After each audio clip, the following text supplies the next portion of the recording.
So, hallo, willkommen zu einem neuen Vlog zum November-Vlog. Aber eigentlich haben wir schon Dezember, weil ich habe noch kein Intro für dieses Video gedreht und deswegen mache ich das jetzt noch schnell und packe das dann an den Anfang des Videos. Zuallererst wollte ich mich für die lieben Kommentare vom letzten Vlog bedanken. Alle, die mir gute Besserung gewünscht haben und mir auch Tipps gegeben haben und allen möglichen Input.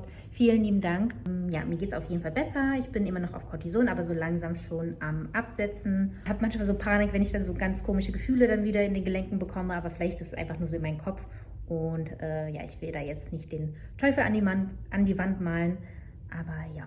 Eine Nebenbemerkung zum Cortison, also vielleicht haben einige von euch das ja auch durchgemacht, aber die letzten Wochen habe ich auf jeden Fall sehr wenig geschlafen und war sehr angeknipst, auf jeden Fall irgendwie so wie aufgeputscht. Vor allem da, wo sie und ich zusammengearbeitet haben und sie schon so auf 7:30 hing am Laptop, so, ich kann nicht mehr, und ich noch so richtig angeknipst und konnte noch richtig viel erledigen. Also es war produktiv, aber auch irgendwie total weird, weil ich sonst normalerweise jemand bin, die gegen Abend dann schon so richtig müde ist und fast schon narkoleptisch irgendwie in allen möglichen Situationen einschläft. Und das war jetzt die letzten Wochen gar nicht der Fall. Und ich hätte auch durchmachen können. So 3:30 Uhr nachts noch The Crown geguckt und hätte auch weiter gucken können. Aber ja, das mal so nebenbei. Ja, dann geht's, bevor ich jetzt weiter laber noch, geht's jetzt weiter mit dem eigentlichen Monat, November.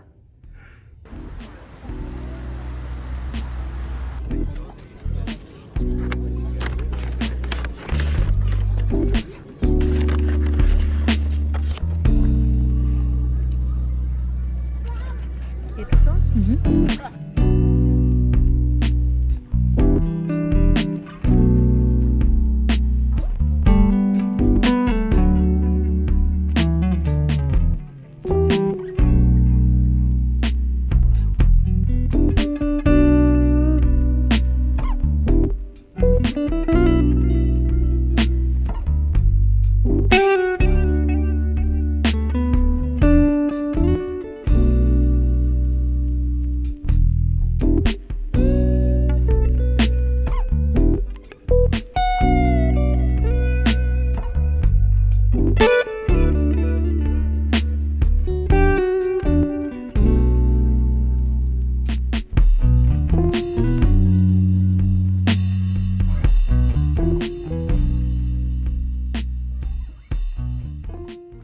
So, ich habe heute so ein bisschen das gute Wetter bzw. das gute Licht ausgenutzt und was gefilmt. Hier habt ihr es jetzt gesehen. Ich habe so ein kleines Studio aufgebaut für einen etwas ruhigeren Hintergrund für das Video, was ich gefilmt habe. Also mein Autumn-Winter Outfit Ideas Video müsste dann schon online gekommen sein und das habe ich heute gefilmt.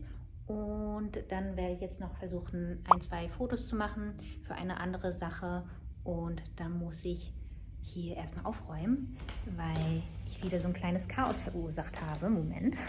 Natürlich hängen und liegen überall Klamotten rum. Ich kann das einfach nicht ordentlich halten, wenn ich da zwischendrin irgendwie so Sachen an- und ausziehe. Und ja, das ist wirklich meine Hassaufgabe, nachdem ich was geshootet habe. Aber gut.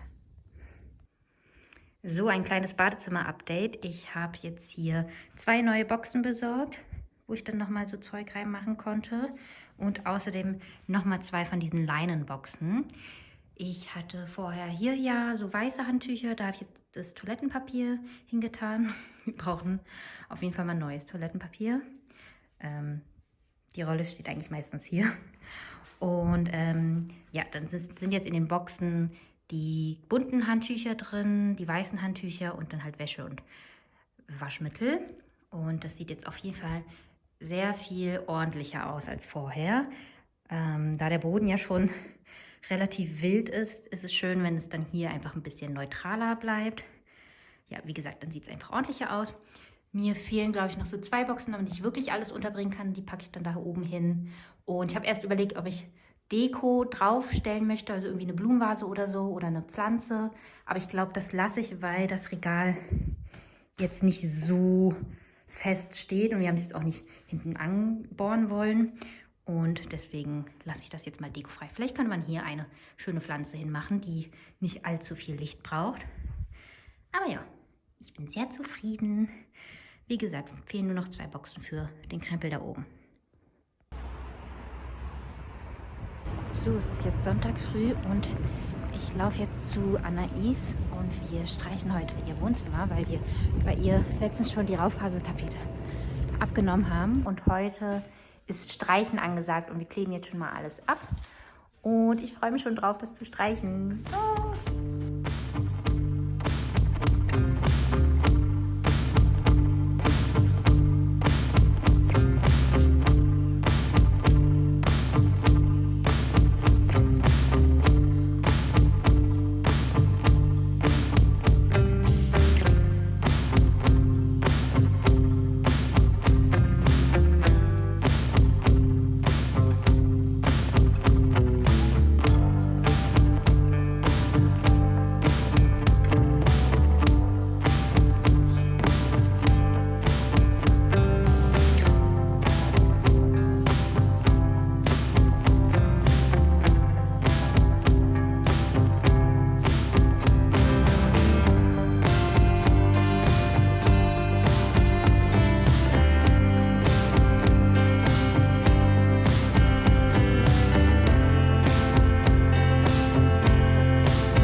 So, ich dachte mir, ich zeige euch heute mal meine 5 aktuellen Lieblings-YouTube-Kanäle, die ich gerne schaue. Da haben wir zum einen Lolita Says So, sie heißt auf Instagram aber Emma Oro. Und ja, ich folge auf Instagram sehr gerne, aber auch auf YouTube.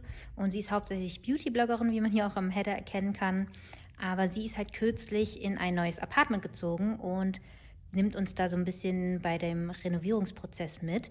Und das mag ich ja immer sehr, sehr gerne. Ich schaue mir sehr gerne so Interior-Sachen an und ich finde ihren Geschmack auch toll. Und sie hat auch so eine schöne, ruhige Art. Ja, kann ich auf jeden Fall sehr empfehlen. Wird euch bestimmt gefallen. Dann die zweite im Bunde ist Brittany Bathgate. Sie habe ich vor allem im ersten Lockdown sehr gerne geguckt. Da hat sie halt wirklich wöchentlich hochgeladen. Macht sie, glaube ich, überwiegend auch immer noch. Und es sind immer sehr lange Videos, so 40 Minuten sogar. Und mir wurde sie auch von einem von euch empfohlen, also weil sie auch so eine etwas ruhigere Art hat wie ich. Und ja, wer meine Vlogs gerne schaut, der wird ihre Vlogs auf jeden Fall auch lieben. Als nächstes haben wir Jess Alisi. Hier findet man auf jeden Fall sehr viel Style-Inspiration. Ich schaue hier aber vor allem gerne die Vlogs.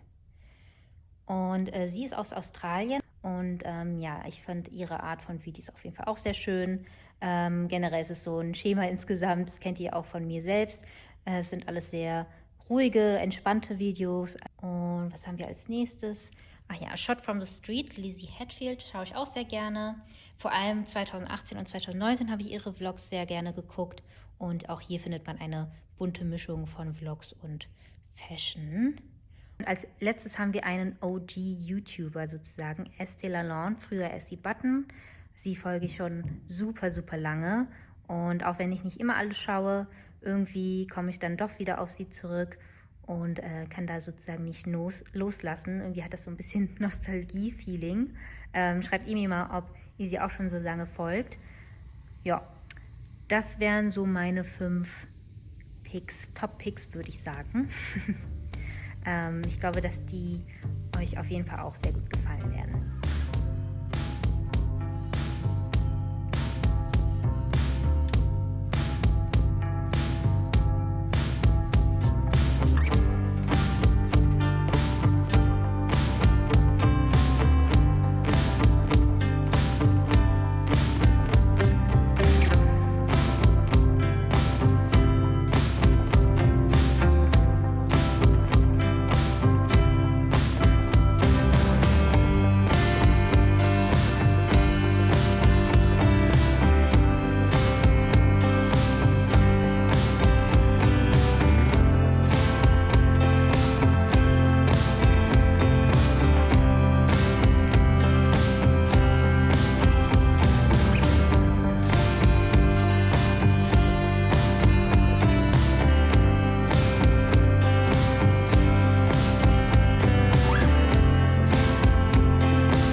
Im letzten Video habt ihr das ja mitbekommen mit dem Totemgürtel, wo ich eine Alternative suchen wollte. Und ich habe jetzt für mich eine gefunden bei Hermes. Man bekommt sozusagen 2 Gürtel in einem, weil man den einmal mit der Seite nach außen tragen kann oder auch mit dieser Seite. Ich zeige euch mal die Schnalle.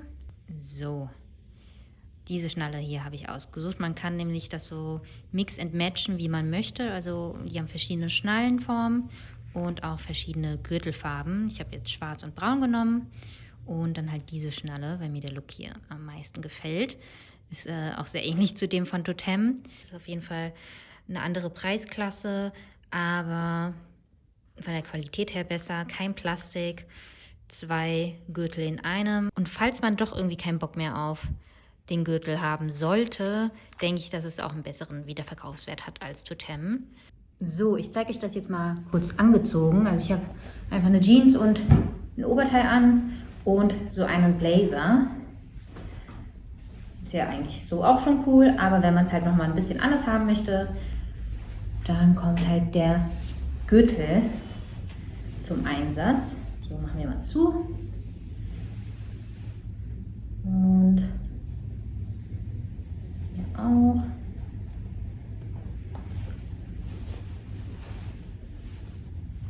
Also ja, ich glaube, ich habe es schon im letzten Video gesagt, dass ich das ganz cool finde, so über Blazer und Mäntel.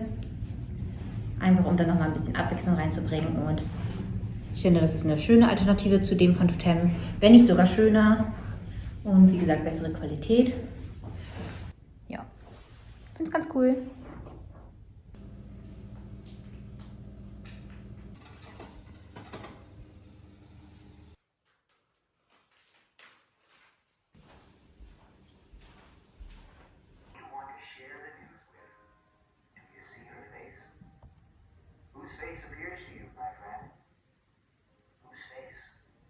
Wow.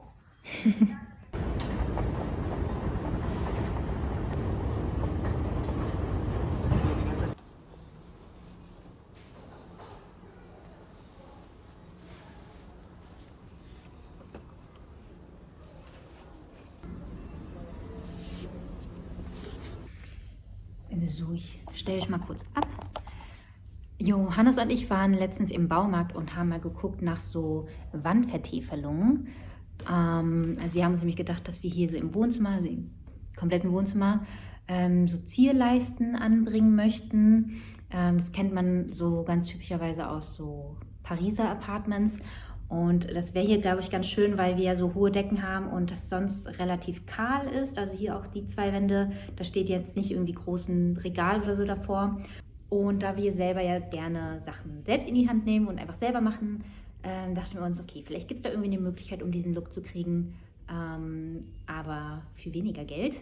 Und ich habe mir so im Vorfeld überlegt, ob man so Zierleisten nicht direkt an die Wand anbringen könnte, sondern vorher auf irgendwie eine dünne Holzplatte oder sowas, damit man das so vorbereiten kann und dann an die Wand machen kann und damit so wirklich mehr dieser Vertäfelungseffekt entsteht. Aber im Baumarkt haben wir im Endeffekt jetzt nicht so eine passenden Platten gefunden.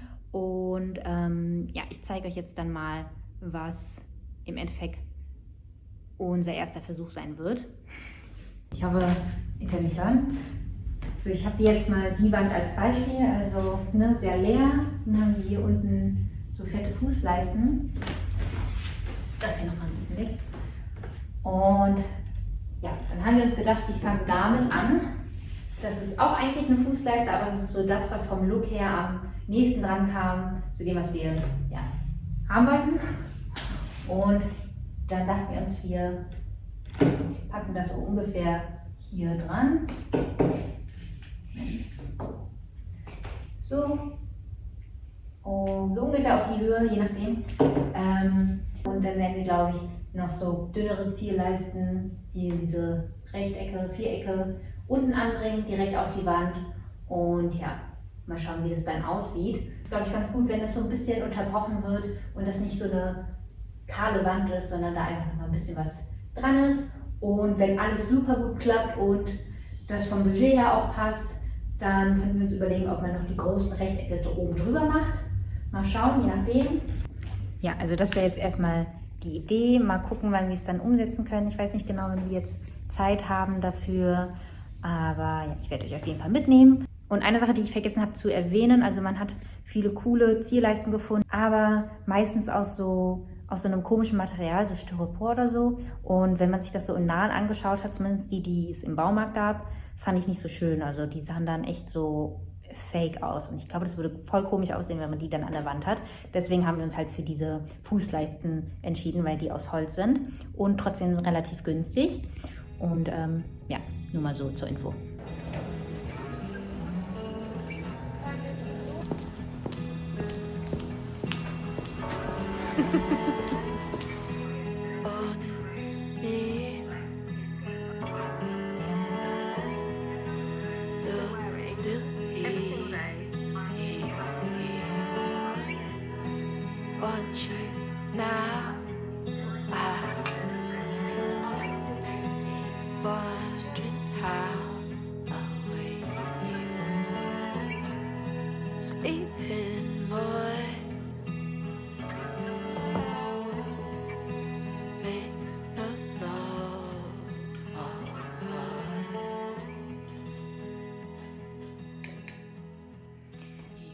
Ich habe eine Lampe bestellt und das ist jetzt angekommen und das packe ich jetzt mal aus.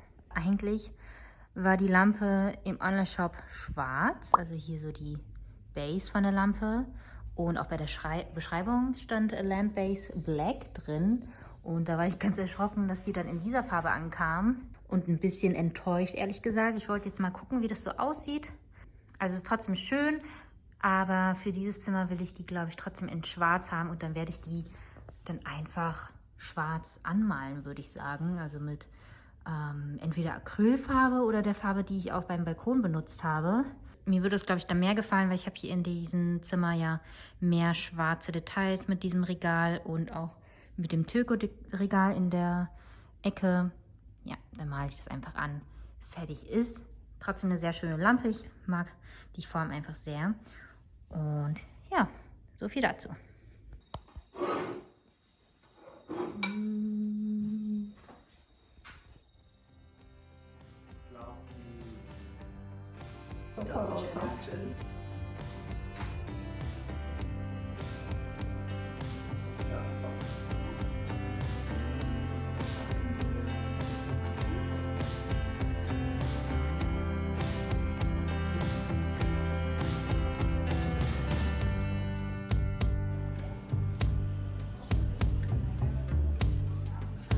Ich glaube, ich drehe sie noch einmal um.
Ich habe im Internet einen Blumenkranz bestellt, den ich als Adventskranz benutzen möchte. Das ist so ein Kranz mit Trockenblumen. Das heißt, den kann ich dann hoffentlich auch im nächsten Jahr benutzen und die Jahre drauf.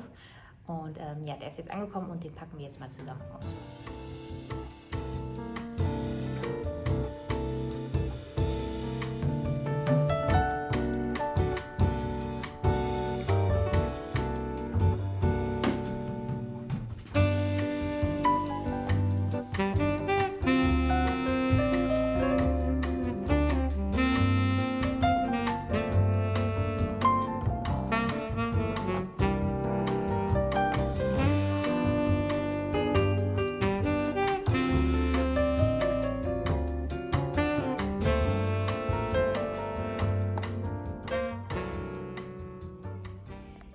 So, der zweite Kranz ist jetzt auch angekommen und so sieht er aus. Super schön. Ich mag das. Es ist so grünes und so ein bisschen wild mit so Eukalyptus. Gefällt mir sehr gut. Sehr, sehr schön.